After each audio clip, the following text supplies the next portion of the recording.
Dudy'z വേൾഡിന്റെ പുതിയൊരു വീഡിയോയിലേക്ക് എല്ലാവർക്കും സ്വാഗതം.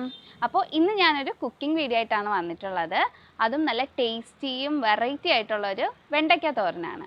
അപ്പോൾ എൻ്റെ വീട്ടിലെ പച്ചക്കറി തോട്ടത്തിൽ നിന്നുള്ള വെണ്ടയ്ക്ക വെച്ചിട്ടാണ് നമ്മൾ ഇന്ന് തോരൻ ഉണ്ടാക്കാനായിട്ട് പോകുന്നത്. അപ്പോൾ എൻ്റെ വീഡിയോ കണ്ട് ഇഷ്ടപ്പെടുകയാണെങ്കിൽ എൻ്റെ ഈ ചാനൽ സബ്സ്ക്രൈബ് ചെയ്യാനായിട്ട് മറക്കണ്ട. കൂടാതെ ബെല്ലൈക്കൺ കൂടി പ്രസ് ചെയ്യുകയാണെങ്കിൽ ഞാനിടുന്ന എല്ലാ വീഡിയോസിൻ്റെ നോട്ടിഫിക്കേഷനും നിങ്ങൾക്ക് കിട്ടുന്നതാണ്. അപ്പോൾ നമുക്കിനി എന്തായാലും വീഡിയോയിലേക്ക് കിടക്കാം. ഇതാണ് ഞങ്ങളുടെ വീട്ടിലെ വെണ്ടയ്ക്ക ചെടി. അപ്പോൾ ഇതിൽ നിന്ന് ഞങ്ങൾക്ക് ഒത്തിരി കായ കിട്ടിയിട്ടുണ്ടായിരുന്നു. ഇനി ഇതിലൊരു 4-5 കായൊക്കെ നിൽപ്പുണ്ട്. അപ്പോൾ അതൊക്കെ ഞാനിപ്പോൾ പറിച്ചെടുക്കാനായിട്ട് പോവുകയാണ്. ഇത് വന്നിട്ട് ഞങ്ങൾ വിത്തിട്ട് മുളപ്പിച്ചതാണ്. ചെടി വെണ്ടയാണിത്. അപ്പോൾ വീടിൻ്റെ സൈഡിലാണ് ഇത് നട്ടിട്ടുള്ളത്. അപ്പോൾ ഇത്രയും വെണ്ടയ്ക്ക കിട്ടി. നമുക്കിനി ഇത് എങ്ങനെ ഉണ്ടാക്കുന്നതെന്ന് നോക്കാം. അപ്പോൾ ഇതിൽ വേണ്ടിയിട്ട് നമ്മളിപ്പോൾ 4 വെണ്ടയ്ക്കയാണ് എടുത്തിട്ടുള്ളത്. അപ്പോൾ അതിന് ഞാൻ തീരെ കനം കുറയ്ക്കാതെ അത്യാവശ്യം കനത്തിന് തന്നെ അരിഞ്ഞെടുത്തിട്ടുണ്ട്. അപ്പോൾ ഇത് 4 വെണ്ടയ്ക്കയാണ് എടുത്തിട്ടുള്ളത് ഇതിനായിട്ട്. പിന്നെ 2 മുട്ട, ഒരു ചെറിയ സവാള, പകുതി ടൊമാറ്റോ, ഉഴുന്ന് പരിപ്പ്, കുറച്ച് കറിവേപ്പില. അപ്പോൾ കറിവേപ്പില നിങ്ങൾക്ക് ആവശ്യമുണ്ടെങ്കിൽ ചേർത്താൽ മതി. ആദ്യം തന്നെ നമുക്കൊരു പാനിലേക്ക് കുറച്ച് എണ്ണ ഒഴിച്ച് അതിലേക്ക് നമ്മൾ എടുത്തു വെച്ചിട്ടുള്ള വെണ്ടയ്ക്ക ഇട്ട് നല്ലതുപോലെ ഒന്ന് വേവിച്ചെടുക്കാം. അപ്പോൾ ഇത് മീഡിയം ഫ്ലെയിമിൽ ഇട്ടിട്ട് വേണം ചെയ്യാനായിട്ട്. ഞാനിതിൽ വേറെ വെള്ളമൊന്നും ഒഴിക്കുന്നില്ല വേവിക്കാനായിട്ട്. ഇത് നല്ലതുപോലെ ഒന്ന് മിക്സ് ചെയ്ത് കൊടുക്കുക, ഇല്ലാന്നുണ്ടെങ്കിൽ ഇത് അടി പിടിക്കും.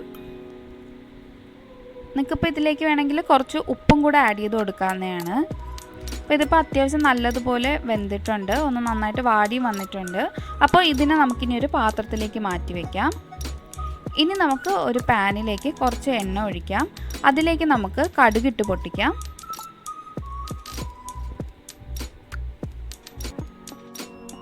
ഇനി നമുക്ക് ഇതിലേക്ക് കുറച്ച് ഉഴുന്ന് പരിപ്പ് ചേർത്ത് കൊടുക്കാം.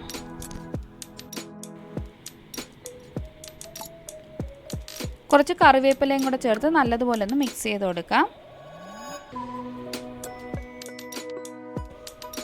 ഇതിപ്പോൾ നല്ലതുപോലെ റെഡിയായി വന്നിട്ടുണ്ട്. ഇനി ഇതിലേക്ക് നമ്മൾ അരിഞ്ഞു വെച്ചിട്ടുള്ള സവാള ചേർത്ത് കൊടുക്കാം. സവാള നല്ലതുപോലെ തന്നെ ഒന്ന് വഴറ്റിയെടുക്കാം. അപ്പോൾ ഇതിലേക്ക് കുറച്ച് ഉപ്പും കൂടെ ചേർത്തിട്ട് വേണം വഴറ്റാനായിട്ട്. ഇതിപ്പോൾ നന്നായിട്ട് കളറൊക്കെ ചേഞ്ച് ആയി വന്നിട്ടുണ്ട്. ഇനി ഇതിലേക്ക് നമ്മൾ എടുത്തു വെച്ചിട്ടുള്ള ടൊമാറ്റോ ചേർത്ത് കൊടുക്കാം. അത് നല്ലതുപോലെ ഒന്ന് മിക്സ് ചെയ്ത് കൊടുക്കാം. അതിനുശേഷം ഇതിലേക്ക് വളരെ കുറച്ച് വെള്ളം, ഒരു 1/4 കപ്പ് വെള്ളമൊക്കെ ഒഴിച്ച് നമുക്കൊന്ന് ജസ്റ്റ് വേവിക്കാനായിട്ട് വയ്ക്കാം.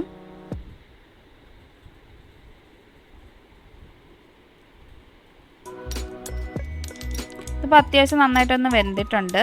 ഇനി ഇതിലേക്ക് നമുക്ക് 1/2 ടേബിൾ സ്പൂൺ മുളക് പൊടിയും അതുപോലെ 1/4 ടേബിൾ സ്പൂൺ മഞ്ഞൾപ്പൊടിയും കൂടെ ചേർത്തൊന്ന് മിക്സ് ചെയ്ത് കൊടുക്കാം. ഇതിപ്പോൾ നല്ലതുപോലെ ഒന്ന് മിക്സ് ചെയ്ത ശേഷം നമുക്ക് ഇതിലേക്ക് മുട്ട പൊട്ടിച്ചൊഴിച്ച് കൊടുക്കാം. അതിനുശേഷം കുറച്ച് ഉപ്പും കൂടെ ചേർത്തതിന് ശേഷം നമുക്ക് നല്ലതുപോലെ ഒന്ന് ചിക്കിയെടുക്കാം. അപ്പോൾ വളരെ കുഞ്ഞായിട്ട് ചിക്കി എടുക്കുന്നതായിരിക്കും നല്ലത്. നിങ്ങൾക്കിപ്പോൾ അങ്ങനെ എടുക്കാൻ പാടാണെന്നുണ്ടെങ്കിൽ ഇതിലിട്ടൊന്ന് ജസ്റ്റ് മുട്ട ഒന്ന് വെന്തതിന് ശേഷം നമുക്ക് മിക്സിയുടെ ജാറിലിട്ടൊന്ന് അടിച്ചെടുത്താലും മതിയാവും. അപ്പോൾ ഞാനിപ്പോൾ ഇവിടെ ചെറുതായിട്ടൊന്ന് ചിക്കി എടുത്തിട്ടുണ്ട്. ഇനി ഇതിലേക്ക് നമ്മൾ വേവിച്ച് വെച്ചിട്ടുള്ള വെണ്ടയ്ക്ക ചേർത്ത് കൊടുക്കാം. എന്നിട്ട് ഇത് നല്ലതുപോലെ ഒന്ന് മിക്സ് ചെയ്ത് കൊടുക്കാം.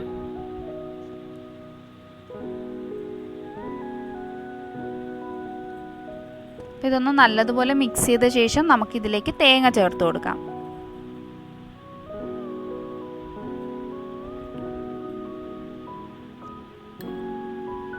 ഇനി ഇത് നല്ലതുപോലെ ഒന്ന് മിക്സ് ചെയ്തെടുക്കാം. എന്നിട്ട് ഇതിൽ ഉപ്പുണ്ടോ എരിവിൻ്റെ ഇതൊക്കെ നമുക്ക് ഇപ്പം വേണം നോക്കാനായിട്ട്. അപ്പോൾ ഉപ്പൊക്കെ വേണമെന്നുണ്ടെങ്കിൽ കുറച്ചും കൂടെ ചേർത്ത് കൊടുക്കാം. അങ്ങനെ ഇപ്പോൾ നമ്മുടെ വെണ്ടയ്ക്ക തോരൻ റെഡി ആയിട്ടുണ്ട്. അപ്പോൾ ഈ പച്ചക്കറിയൊക്കെ കഴിക്കാനായിട്ട് പാടുള്ള കുട്ടികൾക്കും മുതിർന്നവർക്കൊക്കെ ഇങ്ങനെ ഉണ്ടാക്കി കൊടുത്താൽ നല്ല എളുപ്പത്തിന് കഴിച്ചോളും. ഇതിൽ പച്ചക്കറിയുടെ ടേസ്റ്റ് ഒന്നും വളരെ ഇതായിട്ട് അറിയത്തില്ല. അപ്പോൾ എല്ലാവർക്കും എൻ്റെ ഇന്നത്തെ വീഡിയോ ഇഷ്ടമാണെന്ന് വിചാരിക്കുന്നു. എല്ലാവരും വീട്ടിൽ ട്രൈ ചെയ്ത് നോക്കുക. അപ്പോൾ എൻ്റെ ഈ വീഡിയോ കണ്ട് ഇഷ്ടപ്പെട്ടാൽ ലൈക്ക് ചെയ്യുക, ഷെയർ ചെയ്യുക, കമൻറ്റ് ചെയ്യുക. സബ്സ്ക്രൈബ് ചെയ്യാത്തവരുണ്ടെങ്കിൽ സബ്സ്ക്രൈബ് ചെയ്യാൻ മറക്കണ്ട. അപ്പോൾ അടുത്ത വീഡിയോയിൽ കാണുന്നത് വരെ എല്ലാവർക്കും ബായ്.